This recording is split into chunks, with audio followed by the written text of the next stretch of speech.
Menjelajahi gelombang magnetik, interaksi radiasi dan materi pada magnetic resonance imaging. Pada video ini kami akan membahas bagaimana teknologi magnetic resonance imaging bekerja melalui interaksi antara radiasi elektromagnetik dan materi dalam tubuh manusia. Teknologi ini menjadi salah satu inovasi luar biasa dalam dunia radiodiagnostik karena mampu menampilkan gambar jaringan lunak tubuh tanpa menggunakan radiasi pengion seperti sinar X. Prinsip kerja MRI. Tubuh manusia sebagian besar terdiri dari air. Molekul air mengandung inti hidrogen.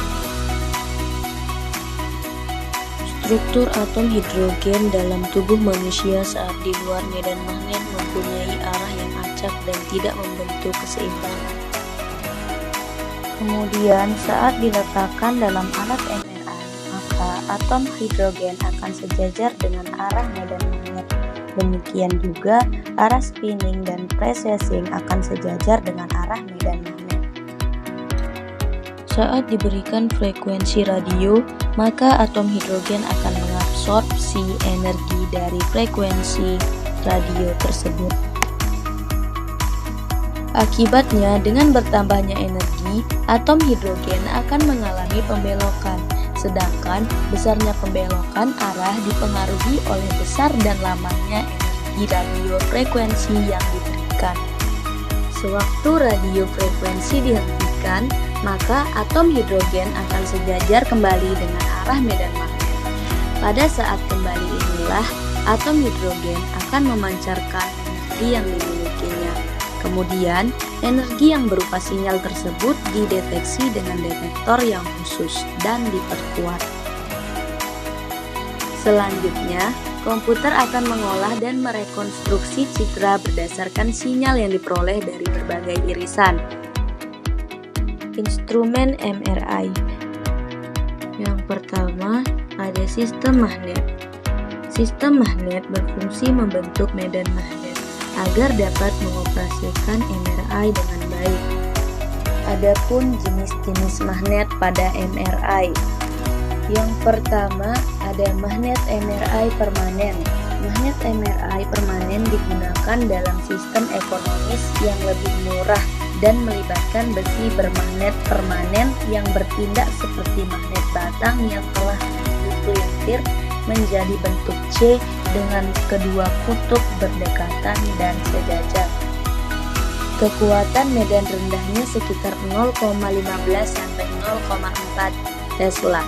Membatasi penggunaannya dalam pencitraan diagnostik karena tidak praktis untuk spektroskopi, pergeseran kimia, dan pencitraan kerentanan. Homogenitas medan magnetnya juga sensitif terhadap suhu sekitar, sehingga suhu ruangan harus dikontrol dengan cermat.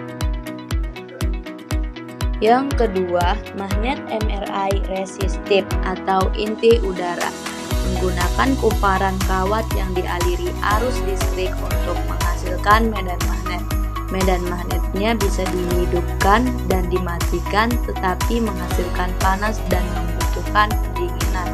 Kekuatannya bisa bervariasi, namun umumnya lebih rendah dibandingkan magnet superkonduktor. Yang ketiga, MRI superkonduktif merupakan tipe magnet yang paling umum digunakan pada mesin MRI tertutup modern.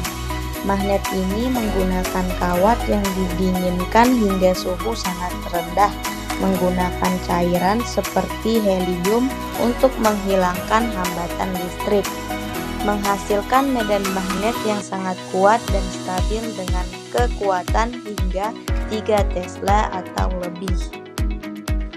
Yang keempat, magnet gradien. Fungsinya adalah mengubah kekuatan medan magnet di lokasi yang berbeda dalam tubuh pasien, sehingga memungkinkan penentuan lokasi sinyal. Yang kelima, SIM coil. SIM coil MRI adalah kumparan elektromagnetik khusus yang digunakan dalam mesin pencitraan resonans magnetik. untuk menyempurnakan dan meningkatkan homogenitas atau keseragaman medan magnet utama. Yang kedua, sistem pencitraan. 2. Sistem pencitraan berfungsi membentuk citra yang terdiri dari 3 buah kumparan koil, yaitu gradien koil X untuk membuat citra potongan sagital. 2. Gradien koil Y untuk membuat citra potongan koronal. 3. Gradien koil Z untuk membuat citra potongan aksial. Bila gradien koil X, Y, dan Z bekerja secara bersamaan, maka akan terbentuk potongan oblik. Yang ketiga, sistem frekuensi radio berfungsi untuk membangkitkan dan memberikan radiofrekuensi serta mendeteksi sinyal. Yang keempat, sistem komputer berfungsi untuk membangkitkan sekuens pulsa, mengontrol semua komponen alat MRI, dan menyimpan memori beberapa citra. Yang kelima, sistem pencetakan citra berfungsinya untuk mencetak gambar pada film ronsen atau untuk menyimpan citra. Aplikasi klinik pemeriksaan MRI. Pemeriksaan MRI bertujuan mengetahui karakteristik, morfologi, lokasi, ukuran, bentuk perluasan, dan lain-lain dari keadaan patologis. Tujuan tersebut dapat diperoleh dengan menilai salah satu atau kombinasi gambar penampung tubuh axial, sagital, koronal, atau oblik, tergantung pada letak organ dan kemungkinan patologinya. Adapun jenis pemeriksaan MRI sesuai dengan organ yang akan dilihat, misalnya pemeriksaan kepala untuk melihat kelainan pada kelenjar pituitari, lubang telinga dalam, rongga mata, sinus. Pemeriksaan otak untuk mendeteksi stroke atau infark, gambaran fungsi otak, pendarahan, infeksi, tumor, kelainan bawaan, kelainan pembuluh darah seperti aneurisma, angioma, proses degenerasi, atrofi.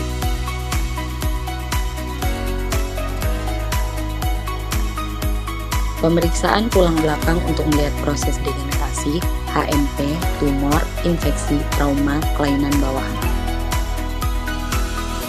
Pemeriksaan muskuloskeletal untuk organ, lutut, bahu, siku, pergelangan tangan, pergelangan kaki untuk mendeteksi robekan tulang rawan, tendon, ligamen, tumor, infeksi atau abses, dan lain-lain.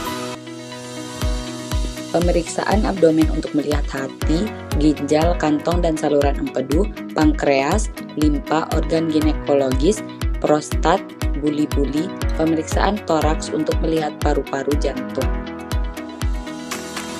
Kesimpulan, pemanfaatan MRI untuk memeriksa bagian dalam tubuh sangat efektif karena memiliki kemampuan membuat citra potongan koronel sekitar aksial tanpa banyak manipulasi tubuh pasien, dan diagnosa dapat ditegakkan dengan lebih detail dan akurat.